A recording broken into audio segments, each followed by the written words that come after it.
Kabanata 1766, Ang Ilog ng Katahimikan. Umuungol. Sa harap ng napakalakas na kapangyarihan ng tunay na dragon mula sa katawan ni Zephyr, gaano man kapanganib ang lugar na kanilang pupuntahan, wala nang ibang magawa ang Red Cloud Carp King kundi sumuko. Kung tutuusin, mas nakakatakot si Zephyr kaysa sa lugar na iyon.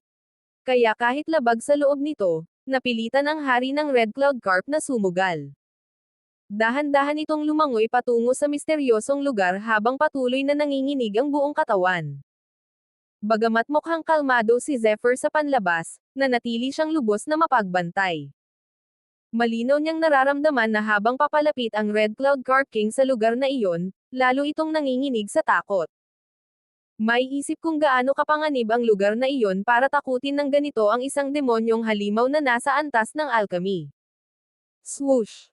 Sa wakas, nakarating sila sa kanilang destinasyon. At sa sandaling makita ni Zephyr ang tanawin sa harap niya, biglang nagbago ang kanyang ekspresyon. Sa kanyang harapan, isang kakaibang batis ang umaagos. Humigit kumulang 10,000 metro ang haba nito at 100 metro ang lapad. Ang tubig ay malinaw na parang kristal at kumikinang na tila mga diamante. Ngunit sa kabila ng malinaw nitong anyo, tila wala itong katapusan. Sa paligid nito, unti-unting kumakalat ang isang napakalamig na aura. Ang lamig ay napakatindi. Kahit si Zephyr ay nakaramdam ng matinding ginaw, na para bang pati ang kanyang kaluluwa ay malapit ng magyelo. Ngunit ang higit na nakapagtataka. Hindi makalapit ang tubig mula sa nakapaligid na ilog sa kakaibang batis na ito.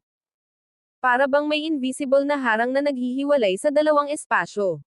Bukod pa rito, kahit napakalamig ng aura, hindi nagyayelo ang tubig sa loob nito. Talagang hindi ka panipaniwala. Ang ganitong uri ng lamig ay sapat na sana upang gawing yelo ang isang ilog na 10,000 metro ang haba. Ngunit ang batis na ito ay nananatiling umaagos na parang walang anumang epekto sa tubig. Para bang magkaibang mundo ang dalawang espasyo. Swoosh! Nang makarating si Zephyr sa lugar na ito, agad na lumabas mula sa kanyang katawan sina Nine Netherbird at Cursed Devil King. Ang Serenity River. Habang nakatingin sa kakaibang batis sa harapan nila, puno ng pagkagulat ang mga mata ng Cursed Devil King. Oo. Seryoso rin ang ekspresyon ng Nine Netherbird. Isang matalim na liwanag ang kumislap sa mga mata nito. Ito ang Serenity River. Ang Serenity River ay sinasabing isang ilog na hindi kailanman natutuyo at hindi kailanman nawawala. Nang marinig iyon, lalong naging seryoso ang ekspresyon ni Zephyr. Ang Serenity River ay isang napaka-misteryoso at sinaunang lugar. Mukha lamang itong ordinaryong ilog, ngunit sa katunayan, ibang-iba ito sa isang normal na ilog. Napakalamig ng tubig nito. Gaano man kalakas ang isang nilalang, kapag nadikitan ito ng tubig mula sa Serenity River, hindi ito basta makakatakas sa napakatinding lamig. Kapag nagpatuloy ang epekto, maging ang kaluluwa nito ay maaaring tuluyang magyelo. Hindi. Biglang nagbago ang ekspresyon ng Nine Netherbird. Sa tingin ko, hindi ito ang tunay na Serenity River. Bakit mo nasabi? Kumunot ang noo ni Zephyr at tumingin sa Nine Netherbird. Ang Serenity River ay isang napaka-misteryosong lugar. Sinasabing hindi ito madaling matagpuan kahit sa Infernal Realm. At ayon sa mga alamat, mas nakakatakot ito kaysa sa iniisip natin. Bagamat hindi ko pa ito personal na nakikita, malinaw sa mga alaala ng aking bloodline inheritance na mas kakilakilabot ang tunay na Serenity River kaysa sa bagay na nasa harapan natin. Hindi ito ganoon ka-simple. Tumango ang Cursed Devil King. Tama. Kung tunay na Serenity River ang nasa harapan natin, natatakot akong bago pa tayo makalapit dito, nagyelo na tayo dahil sa nakakatakot na lamig. Hindi na tayo magkakaroon ng pagkakataong lumaban. Bahagyang natahimik si Zephyr. Pagkatapos ay nagsalita muli ang Cursed Devil King. Bagamat napakalamig ng batis na ito at halos kapareho ng Serenity River. Kung tama ang hula ko, mayroong kahit isang patak ng tubig mula sa tunay na Serenity River na nakahalo rito. Napakunot ng malalim ang noo ni Zephyr. Isang patak lamang ng tubig mula sa tunay na Serenity River ang maaaring magdulot ng ganitong nakakatakot na lamig. Kung ganoon, gaano kaya kakilakilabot ang tunay na Serenity River? Sa sandaling iyon, lalo lamang naging interesado si Zephyr. Kung isang patak lamang ng tubig mula sa Serenity River ay mayroon ng ganitong kapangyarihan, tiyak na napakalaking oportunidad ang nakatago sa lugar na ito. Anong klaseng pagkakataon kaya ang naghihintay sa loob? Kumislap ang mga mata ni Zephyr. Sa oras na ito, mas lalo niyang gustong malaman kung ano ang nakatago sa kailaliman ng kakaibang batis. Ngunit bago niya iyon tuklasin, ibinaling niya ang kanyang atensyon sa Red Cloud Carp King. Pwede ka nang bumalik. Bahagyang kumislap ang kanyang katawan habang bumaba siya mula sa likod ng malaking karpa. Swoosh! Sa sandaling makalaya, hindi na nagatubili ang Red Cloud Carp King. Agad itong lumangoy palayo sa napakabilis na bilis. Para bang natatakot itong manatili kahit isang segundo pa sa tabi ni Zephyr. Hindi ito lumingon. Hindi ito nagatubili. Tumakas lamang ito ng buong lakas. Samantala, nakatingin si Zephyr sa misteryosong Serenity River sa kanyang harapan. Hindi niya alam kung anong panganib ang naghihintay sa loob. Ngunit alam niyang sigurado ang isang bagay. Ang pagkakataong tinatawag ng kanyang battle attire ay malamang na nakatago mismo sa kailaliman ng mahiwagang ilog na ito. Kabanata 1767, Ang lihim ng malamig na ilog. Sino ba talaga ang nagtayo ng Ditian City? Talaga bang ganoon kakilakilabot ang mga sinaunang martial artist? Habang nakatingin sa kakaibang ilog sa kanyang harapan, hindi maiwasan ni Zephyr na makaramdam ng pagkalito. Ang lugar na ito ay napaka-misteryoso. At higit sa lahat, napakalamig ng tubig nito. Siyam na ibon, itago mo muna ang iyong presensya. Sampin na hari ng mga demonyo, huwag mong ibunyag ang inyong kinaroroonan. Maingat na nagutos si Zephyr. Masyadong kakaiba ang ilog sa harapan niya, at maging ang kapaligiran ay nagdudulot ng matinding panganib. Kahit ang makapangyarihang Red Cloud Carp King ay takot na takot sa lugar na ito. Sapat na iyon upang patunayan na hindi simple ang ilog na ito.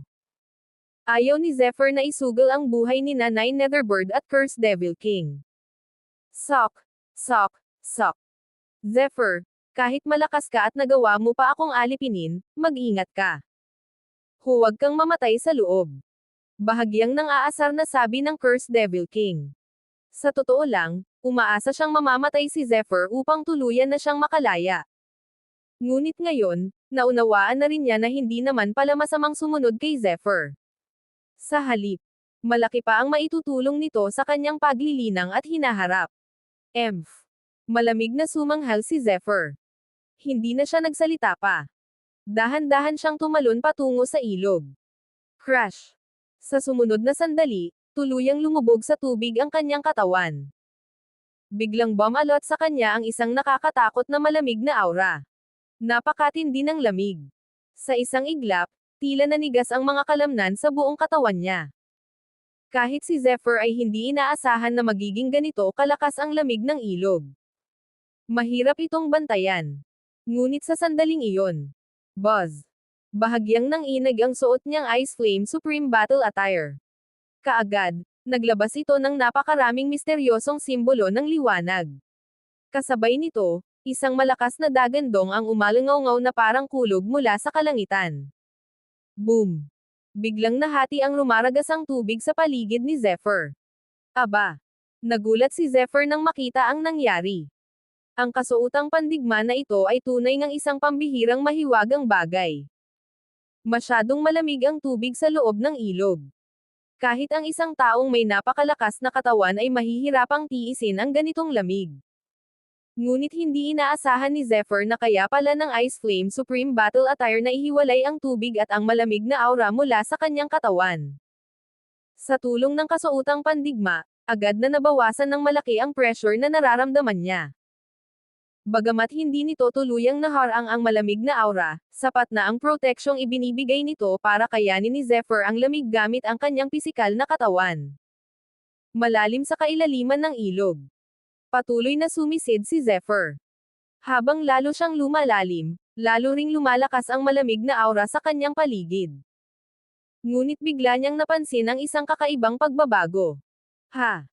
Parang, Kaya ng katawan ko na sumipsip at pino ang isang bahagi ng malamig na aura na ito. Bahagyang nagulat si Zephyr. Habang lumilipas ang oras, naramdaman niyang unti-unting hinihigop ng kanyang mga kalamnan ang malamig na aura. At habang patuloy itong nasisipsip, lalong lumalakas ang kanyang katawan. Talagang hindi ka panipaniwala. Kung ibang martial artist lamang ang lamusong dito, kahit isang maliit na bahagi ng malamig na aura ay maaaring magdulot ng matinding pinsala. Malamig itong parang kayang pasukin ang laman at buto at tuluyang i-freeze ang katawan. Ngunit iba si Zephyr. Dahil sa ancient draconic way, ang kanyang pisikal na katawan ay matagal nang lumampas sa antas ng isang ordinaryong martial artist. Bukod pa rito, taglay pa niya ang Ice Flame Supreme Battle Attire, isang pambihirang kayamanang nagtataglay ng napakalakas na kakayahang protektahan ang katawan. Dahil dito, hindi lamang niya kayang tiisin ang malamig na aura. Kaya pa niya itong gamitin upang palakasin ang kanyang katawan. Habang patuloy na lumalalim si Zephyr sa ilog, lalo niyang nararamdaman ang napakalaking enerhiyang nakatago sa kailaliman. At sa sandaling iyon, isang kakaibang pakiramdam ang biglang sumulpot sa kanyang puso. Para bang may isang napakalaking lihim na naghihintay sa pinakailalim ng ilog. At ang lihim na iyon ay maaaring maging pinakamalaking oportunidad na makukuha niya sa paglalakbay na ito sa primordial space. Kabanata 1768, ang lalim ng Serenity River. Unti-unti niyang sinipsip ang malamig na aura na nakapaligid sa kanya. Sa sandaling iyon, naramdaman ni Zephyr na para bang may matatalim na talim ng espada na nabuo mula sa 1,000 taong gulang na misteryosong yelo. Dumadaloy ang mga ito sa kanyang katawan at tumatagos sa bawat meridian. Isa-isa ring nailalabas ang maliliit na karumihan mula sa kanyang katawan. Unti-unti, lalong naging dalisay ang kanyang pangangatawan. Ang kanyang balat at mga buto ay tila naging jade, kumikinang sa ilalim ng malamig na tubig. Ang buong katawan niya ay naglalabas ng kakaibang ningning, para bang isang immortal na nilalang. Habang lumilipas ang panahon, patuloy na sumisid si Zephyr ng palalim. Ngunit habang papalapit siya sa ilalim ng ilog, unti-unti ring bumabagal ang kanyang kilos. Habang lumalalim, lalo ring tumitindi ang pressure. Ramdam na ramdam niya ang napakalaking pressure na nagmumula sa tubig. Hindi niya maiwasang mamangha. Ang tubig sa paligid niya ay tila naging likidong bakal. Napakataas ng densidad nito, at napakalakas ng presyon na halos hindi na niya maigalaw ng malaya ang kanyang katawan. Sa ganitong densidad, para bang bato na ang tubig sa paligid niya. Imposibleng isipin na maaari pa rin itong manatiling likido. Maaari kayang dahil ito sa isang patak ng Serenity River. Ang Serenity River ay isang bagay na napaka-misteryoso. At pagdating sa maalamat na Infernal Realm, kakaunti lamang ang mga sinaunang tala tungkol dito. Napakakaunti rin ang nakasulat tungkol sa mga misteryosong lugar na tulad nito.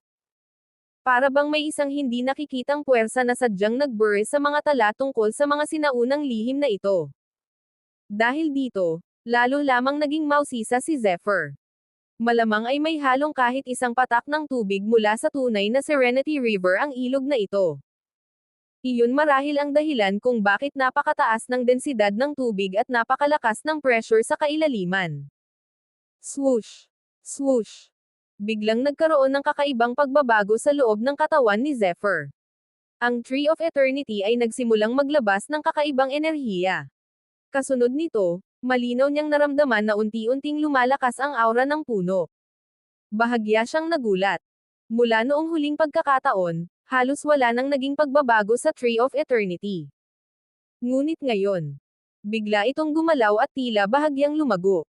Maaari kayang nagbago ito dahil sa tubig ng Serenity River. Napaisip si Zephyr. Ramdam niya na patuloy na naglalabas ng kapangyarihan ang Tree of Eternity upang lunukan ang malamig na aura na pumapasok sa kanyang mga meridian. At habang sinisipsip nito ang malamig na enerhiya, lalo rin itong nagiging matatag at makapangyarihan. Hindi ko alam kung gaano pa kalalim ang kailangang marating bago ko makita ang ilalim. Tumingin si Zephyr sa walang hanggang kailaliman ng ilog. Batay sa bilis ng kanyang pagsisid, matagal na siyang nakalubog ng napakalalim. Ngunit kahit ngayon, Hindi pa rin niya makita ang ilalim. Talagang mahirap itong isipin. Para bang walang katapusan ang ilog na ito. Para bang hindi lamang siya nasa loob ng isang ilog, kundi nasa isang napakalawak at walang hanggang espasyo. Enerhiya ng espiritu. Matapos mag-isip ng ilang sandali, hindi na nag-atubili si Zephyr. Agad niyang pinakawalan ang sarili niyang enerhiyang espiritu upang siyasatin ang paligid. Boom! Kasabay ng pagkalat ng napakalawak at makapangyarihang enerhiyang espiritu, ang bawat maliit na galaw sa paligid ay unti-unting lumitaw sa kanyang kamalayan. Ngunit habang palalim ng palalim ang kanyang enerhiyang espiritu, biglang may isang kakaibang bagay na naramdaman si Zephyr. Sa kailaliman ng walang hanggang tubig. Tila may isang bagay na nakatago roon. Isang bagay na hindi lamang napakalakas, kundi tila matagal nang naghihintay sa kanyang pagdating. Abangan ang susunod na kabanata. Kabanata 1769, ang misteryosong banal na karakter. Hindi ko inaasahan na kahit ang napakalakas kong enerhiyang espiritu ay hindi kayang makakita ng napakalayo. Kung ganoon kalakas ang pressure dito, hindi ko maisip kung ano ang mangyayari sa ibang tao. Kung susubukan nilang gamitin ang kanilang spirit energy sa ganitong kalaliman, malamang ay nagyelo na sila hanggang mamatay. Sa kasalukuyang lakas ng kaluluwa ni Zephyr, maituturing na siyang isang halimaw kahit noong panahon ng sinaunang Draconic era. Malayo ang kanyang espiritual na lakas sa ordinaryong martial artist. Kaya naman mahirap isipin kung gaano katindi at kakilakilabot ang pressure na naroon sa kailaliman. Tinansya ni Zephyr na kung wala ang proteksyon ng Ice Flame Supreme Battle Attire, magiging napakahirap para sa kanya na makasulong ng ganito kalalim. Ano yun? Nang malapit na niyang bawiin ang kanyang enerhiyang espiritu, biglang natigilan ito. Isang napakalamig at nakakatakot na aura ang biglang humarang sa kanyang spirit energy. At sa mismong sandaling iyon, direktang nabura ang bahagi ng kanyang enerhiyang espiritu. Napakalinaw ng naramdamang iyon ni Zephyr. Para bang ang kanyang kamalayan ay biglang sinunog ng naglalagablab na apoy, o tinamaan ng nakakabinging kidlat. Ngunit sa pagkakataong ito, hindi apoy o kulog ang dahilan. Kundi, isang lamig na kayang burahin ang mismong enerhiya ng espiritu. Gayunpaman, dahil sa kaunting enerhiyang espiritong iyon, natukoy ni Zephyr ang eksaktong lokasyon ng kakaibang bagay. Swoosh! Walang pag-aalinlangan, kumislap ang kanyang figure. Sa isang iglap, naging isang bug zone ng hangin si Zephyr at mabilis na sumugod patungo sa direksyong iyon. Nandito na. Hindi nagtagal, bahagyang kumunot ang kanyang noo. Nakarating na siya sa lugar kung saan biglang nabura ang kanyang spirit energy. Buzz. Sa lugar na ito, tila namuo ang tubig ng ilog at halos naging yelo.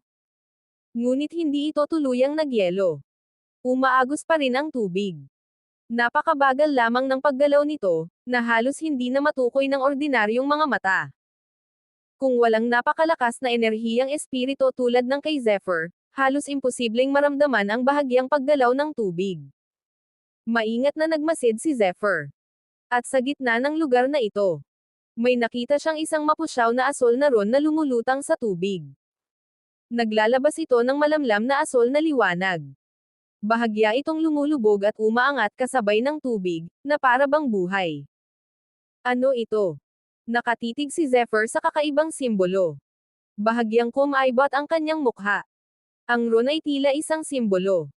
Ngunit sa kabilang banda, para rin itong isang salita. At habang mas matagal niya itong tinitingnan, mas kakaiba ang pakiramdam niya.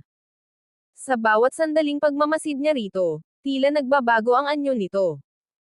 Ano nga ba talaga ang bagay na ito? Hindi napigilan ni Zephyr na mamangha. Sa kanyang kakayahan sa pagmamasid, lubos siyang nagtitiwala sa kanyang sariling mga mata. Ngunit sa pagkakataong ito, nag-aalinlangan siya sa kanyang nakikita. Posibleng isang uri ito ng magic formation na kayang baguhin ang visual perception ng isang martial artist. Kaya naman agad niyang ginamit ang kanyang spirit energy upang siyasatin ng mas mabuti ang ron. Makalipas ang ilang sandali, biglang nagbago ang kanyang ekspresyon. Ano? Nakasulat ba ito? Habang masusing sinusuri ang asol na liwanag, unti-unting nakita ni Zephyr ang tunay na anyo nito. Isa nga itong karakter. Ngunit hindi ordinaryong karakter. Anong klaseng salita ang maaaring magkaroon ng ganito kalakas na kapangyarihan? Lalong lumalim ang pagkagulat sa puso ni Zephyr.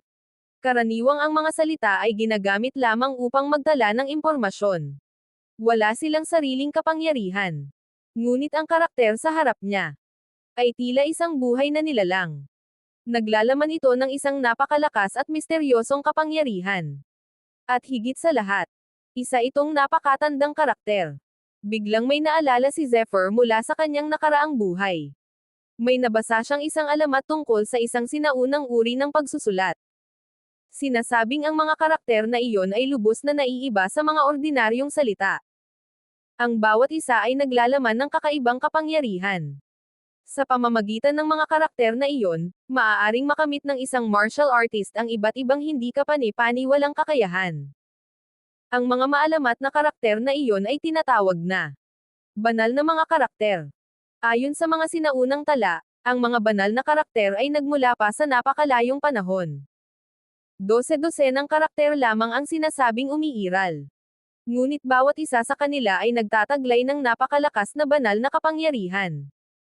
Kapag na-control ng isang martial artist ang kahit isa lamang sa mga ito, maaari niyang baguhin ang kanyang kapalaran at magkaroon ng kapangyarihang lampas sa karaniwang mga eksperto. Maaari kayang nakatitig si Zephyr sa misteryosong asul na Ron. Ang Ron na ito, isa sa mga banal na karakter na binanggit sa mga sinaunang teksto. Sa sandaling mabuo ang kaisipang iyon, biglang nagbago ang mukha ni Zephyr. Dahil kung tama ang kanyang hinala, ang nakita niya ngayon ay maaaring mas mahalaga pa kaysa sa pagkakataong matagal na niyang hinahanap. At higit sa lahat, kung talagang isang banal na karakter ito, ano naman ang nakatago sa likod nito? Abangan ang susunod na kabanata. Kabanata 1770, ang banal na karakter ng pagkalamig. Ang mga banal na karakter, gaya ng ipinahihiwatig ng pangalan, ay mga karakter na nagtataglay ng kapangyarihan ng mga Diyos. Ang walang katapusang kapangyarihan at iba't ibang misteryosong kakayahang nakapaloob sa mga ito ay matagal nang naitala sa mga sinaunang aklat. Malamang na talagang isang salita ng mga Diyos ang bagay na ito. Gulat na sabi ng Cursed Devil King. May bahid ng inggit sa kanyang boses. Napakaswerte talaga ni Zephyr. Kahit siya ay may malalim na pangunawa sa mga banal na karakter, napakabihira pa rin niyang makita ang isang tunay na karakter na nagtataglay ng ganitong kapangyarihan. Sayang lamang at ngayon pa lang siya nakakita ng ganito. Sa modernong panahon, kakaunti na lamang ang nakakaalam sa tunay na pag-iral ng mga banal na karakter. Kaya hindi niya maiwasang isipin kung gaano kapambihira ang pagkakataong natagpuan ni Zephyr.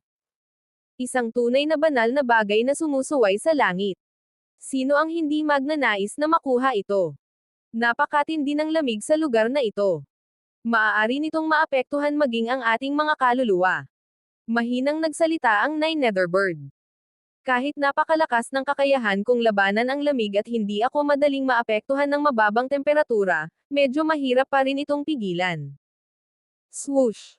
Kumislap ang mga mata ni Zephyr. Muli niyang itinoon ang kanyang atensyon sa misteryosong banal na karakter. Patuloy itong lumulutang at lumulubog sa tubig, na para bang isang maliit na bangkang inaanod ng alon. Ngunit sa bawat paggalaw nito, kumakalat ang isang nakakatakot na malamig na aura. Habang nararamdaman ang kapangyarihang iyon, unti-unting nabuo ang isang hula sa isip ni Zephyr. Malamig. Kung hindi ako nagkakamali, ang banal na karakter na ito ay dapat kumakatawan sa pagkalamig. Napakababa ng temperatura na nagmumula rito. Isa itong napaka-espesyal na kapangyarihang kayang magyelo at magpalamig ng halos lahat ng bagay. Sa iba't ibang uri ng elemental na puwersa, ang kapangyarihan ng yelo ay kabilang sa pinaka-nangingibabaw. Iilang martial artist lamang ang tunay na kayang kontrolin ang ganitong kapangyarihan. At maging ang mga may bloodline na nagtataglay ng kapangyarihan ng yelo ay napakabihira. Gayunpaman, kailangang aminin ni Zephyr na ang kapangyarihan ng lamig ay tunay na nakakatakot. Hindi ito mas mahina kaysa sa kapangyarihan ng kidlat. At kapag mas pinag-aralan pa ito ng mabuti, maaaring mas mapanganib pa ito kaysa sa kidlat sa ilang sitwasyon. Sa mga sinaunang tala, mula pa noong unang panahon hanggang sa kasalukuyang henerasyon, ang mga martial artist na nakapagkontrol ng kapangyarihan ng yelo ay pawang mga natatanging eksperto. Bawat isa sa kanila ay naging tanyag at nag-iwan ng malalim na bakas sa kasaysayan. Kung malulunok at mapipino ni Zephyr ang banal na karakter na ito, makakakuha siya ng isang napakalakas na bagong uri ng kapangyarihan. Magiging bahagi ito ng kanyang ancient draconic bloodline. At nangangahulugan iyon na lalong tataas ang kanyang fighting power. Gayunpaman, napakalakas ng bagay na ito. Kung gayon, ang kapangyarihang taglay nito ay higit na nakakatakot kaysa sa ordinaryong dakilang kapangyarihan. Kung gusto kong matagumpay na mapasailalim at mapino ito, natatakot akong haharap ako sa isang napakalakas na kontra-atake. At hindi ko pa alam kung ano ang magiging kahihinatnan kapag nabigo ako. Malamig na ipinaliwanag ni Zephyr ang sitwasyon. Walang magandang bagay sa mundong ito ang madaling makukuha. Kadalasan, ang bawat napakalaking pagkakataon ay may kaakibat na napakalaking panganib. Mas mabuting mag-ingat ka. Nagbago ang ekspresyon ng Cursed Devil King. Hindi ito ordinaryong kapangyarihan. Huwag mong maliitin dahil isa lamang itong karakter. Ang kapangyarihang nagmumula rito ay sapat ng makalipol ng isang alchemy practitioner. Bagamat napakalakas ng iyong kasalukuyang kakayahan, natatakot akong hindi ito magiging kasing dali ng iniisip mo. Kung susubukan mong lunukan at pinuhin ito ng padalos-dalos, maaaring ang kaluluwa mo mismo ang unang magyelo. At kapag nangyari iyon, maaaring mamatay ka rito nang hindi man lang nagkaroon ng pagkakataong lumaban. Mabigat ang tono ng Cursed Devil King habang nagbibigay ng babala. Tahimik na nakatingin si Zephyr sa misteryosong banal na karakter. Alam niyang tama ang babala nito. Ngunit habang tinitingnan niya ang sinaunang karakter sa harap niya, hindi lamang takot ang nararamdaman niya, kundi isang matinding pagnanais na makuha ang kapangyarihang iyon. Dahil kung magtatagumpay siya, ang banal na karakter ng pagkalamig ay maaaring maging isa sa pinakamalalakas niyang alas. Ngunit bago niya ito mapasailalim, kailangan muna niyang harapin ang kapangyarihang kayang magyelo maging ang kaluluwa ng isang alchemy practitioner. Abangan ang susunod na kabanata.